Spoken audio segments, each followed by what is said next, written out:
There are 10 human regrets. Please, if you are writing, please write this down. It will help you. The first regret is when people come to the end of their life, they regret not singing their own song. They regret not singing their song, meaning you didn't live your life. You live your life according to what everybody else wanted you to do. You don't want to regret when you come to the end of your life because you did everything. You did everything people wanted you to do, but you did not do what you knew you were supposed to do. You didn't sing your own song. Number two, you never use the power God gave you to do great works and achieve great results. All you did was mediocrity. You will regret it when you come to the end of your life. Number three, you never inspired anybody by your example, or you never set a standard that anybody could copy. Is human regret number three. Human regret number four, you never took any risk. You were a very cautious person. Um, your life was not, you didn't take risk, therefore you didn't see bright and rewards. Your light was not a bright light and you didn't see any rewards. Your life was boring because you only did the barely. Number five, you miss the opportunity to be the best version of yourself. You were mediocrity because you followed instead of creating paths for others to follow. That's number five. You missed the opportunity of mastery, but you were mediocre. You didn't master anything. You were just following and being everywhere and doing everything. I think that's why in the Bill family, we always see where people are prominent and we allow them to lead because all of us are leaders. We don't need titles. You lead in a place where you're most willing to. That's what I always say. You're willing, and you've shown that you can do it. We let you do it. Regret number six: never transforming anybody. You didn't transform yourself. You did not take adversity and transform them into victory. You didn't lead yourself, neither did you lead anyone. You didn't achieve goals. When you come to the end of your life, you will regret it. Number seven, um, you were not radically helpful. When you saw people in need, you did the barely. My goodness. Those who are reading the 5 a.m. club, the way that book ended, it was a slap in my face, a challenge. After training these people in India, in South Africa, in Rome, at the end of the man's life, he gave them one of his very prized possessions. He sponsored their wedding. How about you? How do you help people? Oh no, I helped them last time. They didn't say thank you. I'm done. Now, where's the balance? It's good for people to appreciate you, but if you understand that you as a human being, you actually gain out of life what you give, you'll be radical in your help. It's a human regret number seven is not you come to the end of your life realizing that you did not radically help anyone. You were not radically helpful to others. All you did was to yourself. You were all about me, myself, and I. Human regret number eight: living a life that your society wanted, not the life that you knew you could have. For example, you knew you could do much more than what you're doing. Don't, like right now, check yourself. You know you can do much more than what you're doing. But why are you not doing it? Because you're doing everything else everybody wants you to do. They want you to have this certain amount of money in your account. So you're following money. And you get to a point where there are things you know you ought to be doing and you're not doing them. When you come to the end of your life, you'll be crying. Why they will be laughing? You'll be like the I was talking to one of my mentee this week and I showed them a scripture in the Bible. I said, have you ever seen this scripture? They were screaming. The old prophet and the young prophet. When the young man died, who buried him? Is it not the old prophet? And the old prophet is like, yay, why did he do that? You're the one that told him to eat. Now he's dead. You say, why did he do that? That's what happened to most people. Maybe you have great dreams before you got married.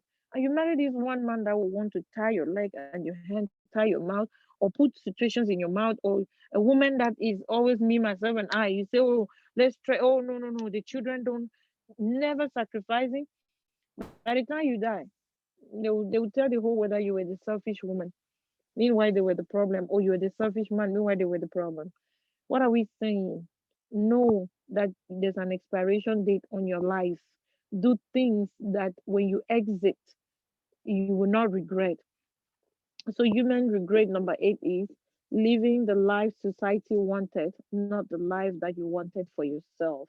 or or you knew you could have. My God, it's a strategy. It's a sad thing. It's a regret. Number eight, number eight, right? Number nine now. Not living or not being the best of you, especially the genius that you are. One of the things he said with this point is that a lot of people are genius, but they've never touched their genuineness because they are doing what they ought not to be doing. And even when they are doing what they are supposed to be doing, they don't take time to train themselves to be better, to just get better every time. What are you called to do? What do you like to do? He said, leaders are those who do the best with what they have at hand. They are the people that do great things and uplift everyone that comes into their life, not because they will gain anything. Powerful, powerful book. The leader who had no title. Number 10, not being a leader because you were afraid. Many people come to the end of their life, they regret not being a leader because they were afraid. He said, do you know the world will be a better place? You will leave this world a better place. Do you know you will leave this world happy, joyfully? Remember, I'm saying this because of what one of us just said. You leave this world joyfully, happily, leading, not allowing your fears to lead you. He said, let me just read it from my book, then we can talk a little bit. He said, number 10, regret. 10 regrets, 10 human regrets. Number 10, not being a leader because of fear, not leaving the world better than you came because you were afraid. Then you fail in life and waste your life because you were afraid. Now, he didn't end there. He talked about how you can also live your life so that by the time you're exiting, you will not have regret. He said, how do you do that? Number one, I'm going to add it. I'm going to put all of it in this one recording. I wanted to separate it, but it's fine. We'll just put all of it in one recording. I know you're being overloaded. I know, but take these things, digest them throughout the month, okay? Digest them throughout the month. Mama Scott is going to give us the word of the month soon, and you will realize that it is in line with the nature of the month. It's a month that's loaded. All right. Number one, how do you live your life in such a way that by the time you exit, you don't have regrets? Number one is be happy. Be nation. You have to be jumping in the chat box for number one. Number one, be happy. Do I have people listening? Everybody's too quiet. Chai. Can you believe that? The first way to live your life in such a way that when you exit, you don't have regret is be happy, be joyful. I was like, whoa, this is a secret indeed. Be joyful. No, he said be happy, not joyful. I mean, for us, it's be joyful. He said, number two, use your talent and resources and do great things. Lead without opposition. How do you lead without opposition? Everywhere you go and there's a need, don't wait to be assigned. Don't wait for assignment. Just do what is needed.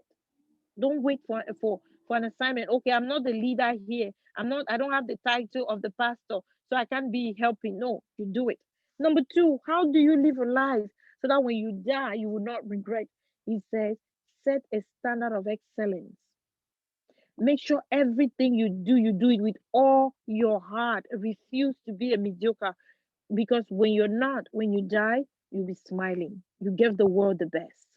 Number two, celebration, celebration of who you are. Your highest vision is to what? Celebrate. Every time you come to a place where you feel like there's a confrontation, you feel like somebody is trying to stop you, instead of fighting them, celebrate. Celebrate the fact that there's somebody that's trying to fight you instead of fighting them. Celebrate the fact that there's something in you. If somebody is trying to fight you, means there's something in you worth fighting. Number four, this is Mama Iman's second best. Number four, build people up. Don't tear anybody down. Yeah. You see Bill right there. We made it to the list. Number four, to live a life that you will not regret when you exit, build people up. Don't bring them down. Don't tear them down. Number five, How do you live a life you will never regret? In your dying bed or dead bed, you will not regret. Number five, get back up. Have the mentality of getting back up. He said, in life, you will be knocked down. You will be knocked down. He said, always be optimistic. Never stay down. When you're knocked down, get up. He said, that's how, at the end of your life, you will not be stuck in one challenge that knocked you down. Get up. Number six, achieve, achieve, and add value as you live. Add value to the lives of people around you. When you come into somebody's life, make it better so that by the time you're exiting, you will not regret. Number seven, live a life of ethic. You are inspirational, you are ethical, you are empathic, you are empathic. What does that mean? You live a life where you have standards you follow, you don't just exist. You are inspirational. When you see people doing something, you are adding, you're making it better. You're not saying, what are you doing? Negativity everywhere. No, you're empathic. You feel for people. You empathize with them. Now there's a difference between empathy and sympathy. Empathy, oh, okay, this is what you're going through. This is, I see, I understand. Can I help? Or this is help. Sympathy, hey, you mean they did this to you? Oh, sorry. That is sympathy. That's not what you want to be. If you want to exit joyfully, you want to empathize. Oh, how can I help? Okay, I see. Like Mama Cindy Trim would say, it's not what it is. This is what it is, right? In some situation, you say, okay, this is what it is. And then you do something with it. Or you say, this is not what it is. I can't be standing at this door. This door is closed. You move on. So it says that you need to be what? Ethical, inspirational, empathic, the way you live your life. If you live your life like that, when you exit, no regret. Number eight, how can you live a life when you die, you will not regret? You create new paths for others to follow instead of following paths that have been created, especially the bad ones. Create new paths, see new ways of doing things, and inspire others to do the same. Number nine, surround yourself with people that you can help. Eh, eh, eh, eh. I thought he was going to say, surround your people who can help you. No, surround yourself with people you can help. He said, on your dying bed, what will give you the most joy will be the people you've helped, the people you've helped being around you, the people you have helped surrounding you and being like, oh, thank you very much. We're so grateful. Oh, we really don't want you to go, but even if you go, we are grateful for what you've done for us. We miss you. He says, surround yourself with people you can help, not just people you can take from. He said, when you live a life like that, when you die, you will have no regret. You will not have um the regrets. You see there that these are also 10. I hope I was counting them. There are 10 regrets and there are 10 joys or happy. Number 10, um, leave, leave. If you, one of the things that will make you, when you're exiting, you'll be happy is live a life that impacts everybody, even in a little way. He said, live little impactfully than to live long wastefully. Live little impactfully than to live long wastefully. Isn't that great? So I thought I should share that when Miss Peggy said that. I hope it blessed somebody. I hope it's a changer for you like it changed my life. Um, it says great deeds will outlast us.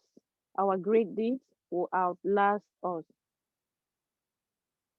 And then you said most people, when you tell them they can do great things, they would say, "Oh no, I can't do great things." So the reason is simple. You give out your power by not knowing that you have one.